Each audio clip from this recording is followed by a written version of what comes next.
Mucho dinero que se va a gastar el próximo año para reconstruir el país. Ese dinero, la mayor parte de ese dinero, va a salir del FONDEN, del Fondo Nacional de Desastres y Economía, y etcétera, que maneja Segón.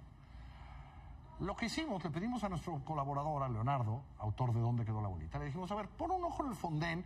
¿Qué ha dicho la Auditoría Superior de la Federación sobre cómo gastamos el FONDEN en México? Mi conversación con Leonardo. Creo que hay dos problemas principales en dos perspectivas. Uno hacia abajo, en lo que pasa con el entregable final, con los productos, y uno hacia arriba, con los contratos.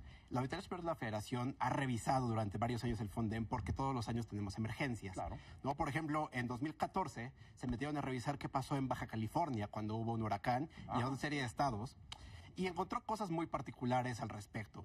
De entrada, algo que ya muchos sospechábamos, pero que pocas veces encontramos bien escrito, que es, de repente las cosas desaparecen.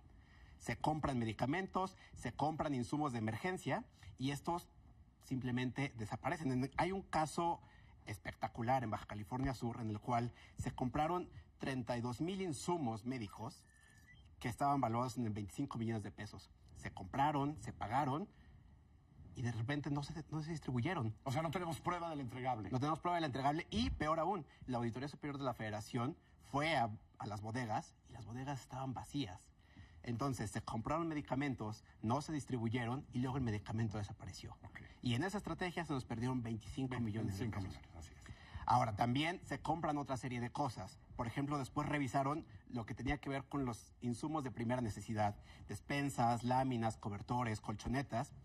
Y aquí hicieron un ejercicio diferente. En lugar de revisar el gasto, dijeron, a ver, ¿a quién se supone que se lo diste? ¿No? A una población objetivo en varios municipios de Baja California. Y ellos fueron a levantar encuestas con los beneficiarios y les preguntan, a ver, ¿usted recibió apoyos del FONDEN? Sí, no, ¿qué pasó? El cobertor, el tal. Exacto. De esos números iniciales que fueron a revisar, 52% de los beneficiarios dijo que no recibió nada. La mitad de los que se supone que habían recibido algo no lo recibieron. 29% dijeron que sí habían recibido, pero que ellos vieron cómo les tocó menos y a otras personas les tocaron unas cosas. No quedaba muy claro qué estaba pasando ahí. Digamos, por lo menos. Okay. Luego hay un 13% de los beneficiarios que reciben el apoyo, pero que no queda muy claro de dónde viene.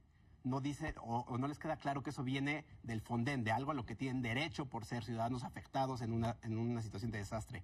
Y hay un número particular, 2%, que te dicen que recibieron los apoyos por parte de un partido político. Okay. Entonces, tenemos una estructura en la cual de repente se nos pierde lo que se está comprando, no se entrega, y cuando llega... Tiene problemas de distribución. Tiene problemas de distribución. O se vuelve clientelar para un partido, en 2% de los casos, en ese caso. Claro, ahora 2% en una comunidad de miles de personas claramente es muy importante. Y eso es en la parte de abajo. Luego, el otro problema es que el FONDEN pues, es una institución de emergencia, porque se supone que es para atender algo que acaba de pasar y que tienes que atender de inmediato.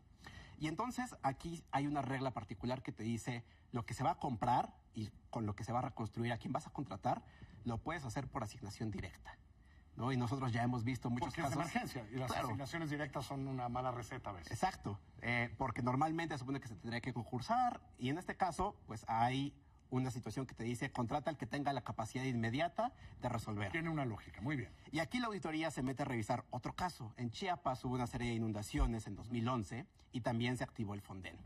Y ahí lo que revisaron fue que se contrataron a varias empresas que ellos dicen de manera literal no tenían la capacidad suficiente, no estaba aprobado que ellos tenían que ser quienes repartían. Y en un caso extremo, imagina esto, en infraestructura había 47 empresas que no existían.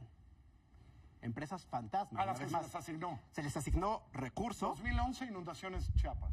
Qué bárbaro. Es correcto. El FONDEN. Entonces el FONDEN tiene reglas en las cuales, con estricto apego a derecho, pues entregas a una empresa que tiene la capacidad y tú firmas tu formatito y eso te da la capacidad de desaparecer los recursos, moverlos de manera clientelar, porque a los que les llega de repente con la cara de un partido político o con la cara de una institución que se está beneficiando de algo que no debería. Y por el lado de arriba estás haciendo contratos o te permite hacer contratos con compadres, con amigos, con empresas que no existen. Y por ejemplo, en este solo caso, Las 47 empresas se vincularon a 781 obras contratadas que, además de todo, cuando fueron a revisar, pues obviamente no había nada. No había nada. Sí, No había nada. Las empresas fantasmas les cuesta mucho trabajo hacer obra. Claro.